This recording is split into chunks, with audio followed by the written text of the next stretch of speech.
Coronavirus, un décès et 131 nouveaux cas en une semaine. Du 10 au 16 octobre, Madagascar a enregistré un décès lié au coronavirus, 131 nouveaux cas et 232 cas de guérison, a rapporté aujourd'hui le professeur Anta Vlultin.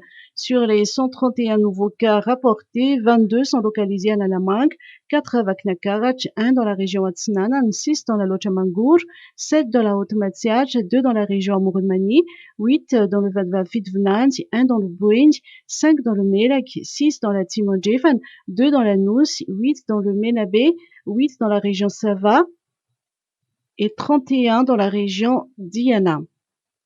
La situation s'est certes améliorée, mais le virus court toujours, a souligné le professeur Anta Vlultin, qui constate le relâchement des gestes barrières dans plusieurs quartiers de la capitale. Il est impératif de rester prudent, de continuer à respecter les mesures sanitaires afin d'éviter une nouvelle vague, comme c'est le cas actuellement à l'étranger, a-t-elle conclu. Santé, lancement du projet de relance post-Covid. Le pays entre actuellement dans la phase de relèvement post-crise sanitaire.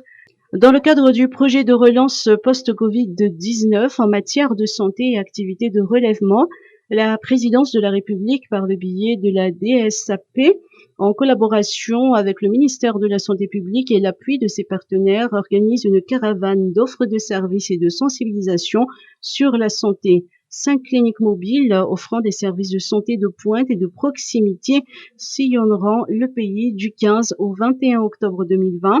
L'objectif est d'offrir des prestations à caractère médical à au moins 5 000 personnes et d'informer et de sensibiliser au moins 15 000 personnes. Des consultations médicales comme les soins oculaires et auditifs, les soins bucco-dentaires et l'extraction dentaire, le dépistage des fistules vésico-vaginales et la prise en charge, le dépistage de la drépanocytose, le dépistage du diabète, le dépistage des IST, VIH sont prévus. Pour cette édition, 3 localités sont concernées, notamment la commune de Betaf, région Vaknakarach, la commune rurale à la Kamisambouma, région Haute-Matiach, et la commune de Vudpin, région Vadva-Fitvnant.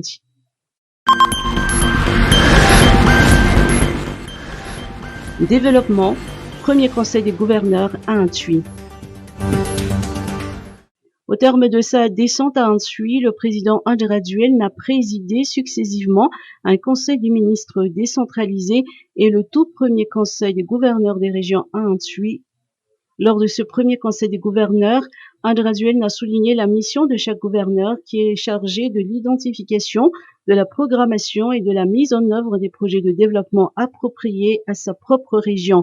Les gouverneurs des régions sont le premier responsable de la résolution des problèmes régionaux, indépendamment des membres du gouvernement et du chef de l'État, selon les explications du président de la République. Les gouverneurs disposent également d'une liberté d'action envers les urgences touchant l'intérêt général de sa propre région et peuvent réclamer un budget additionnel dans un bref délai. Le président de la République a souligné l'importance de l'organisation de ce rendez-vous au niveau de l'une des 22 régions au moins une fois tous les 45 jours afin de suivre de près les projets en cours de réalisation. Blanchiment de capitaux, 436 déclarations d'opérations suspectes reçues en 2019. Depuis 2016, le nombre de déclarations d'opérations suspectes ou DOS ne cesse d'augmenter. En 2019, 436 doses ont été reçues au niveau du service des renseignements financiers ou SAMIFIN, dont 250 ont été traités et transmis au tribunal, selon le rapport d'activité présenté par son directeur général, Lamna Boutoutsaradi, hier à Mbouizanak. Sur le plan opérationnel, on a traité quelques 205 dossiers sur les 436 déclarations reçues. On a transmis 149, il me semble, en tout cas quelques 140 dossiers qui ont été transmis aux autorités judiciaires, administratives et policières,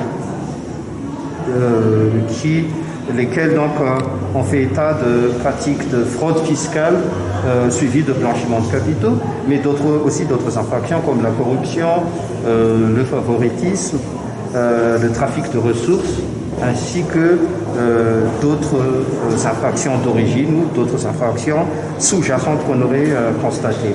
Dans le cadre de cette présentation du rapport annuel du SAMIFIN, le directeur général a présenté les perspectives concernant la mise en place de la stratégie nationale de lutte contre le blanchiment de capitaux et le financement du terrorisme.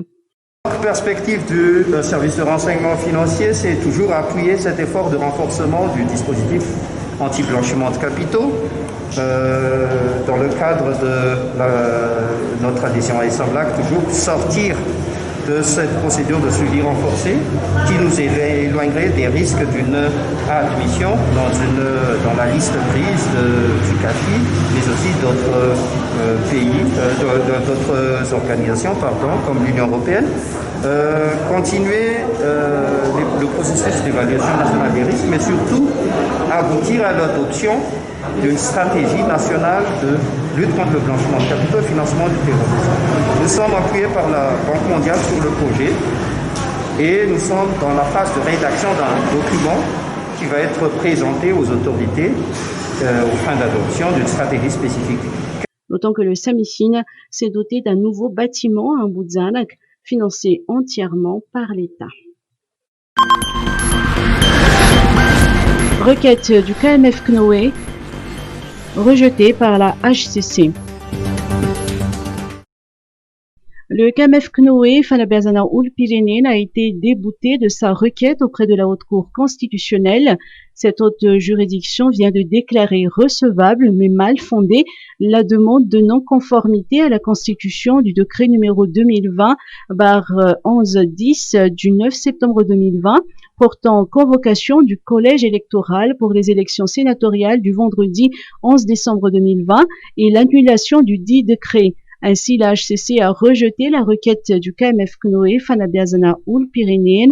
Les sénatoriales auront bel et bien lieu à la date prévue. Ce verdict confirme la déclaration récente de Jean-Éric Rakoutoarsan sur le fait que les requêtes de l'opposition n'auront aucune incidence sur le déroulement des sénatoriales.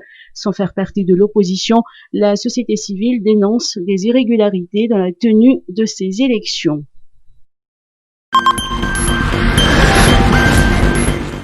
Rolly Mercia, 44 mois d'emprisonnement ferme. L'ancien ministre de la Communication, Harry Laurent Rahadzasson, dit Rolly Mercia, écope de 44 mois d'emprisonnement ferme. Dans la matinée, le verdict est tombé comme un couperet sur la tête de l'ancien membre du gouvernement. Les observateurs ont tout de suite relevé la similitude du verdict avec celui de Berid Zaradelmanansou. Ce dernier est poursuivi pour cybercriminalité sur fond d'outrage aux membres d'une institution de l'État et d'atteinte à l'ordre public, tandis que Rolly Mercia est accusé d'avoir fourni en moyen les manifestations d'Ambouipou, de complicité d'atteinte à la sûreté intérieure de l'État et de manifestations sans autorisation. Le sort des deux hommes est fortement lié, alors que l'ancien ministre ne cesse de clamer son innocence. Maître Rafidson, qui assure sa défense, a indiqué ce matin que son client va interjeter appel. Affaire à suivre.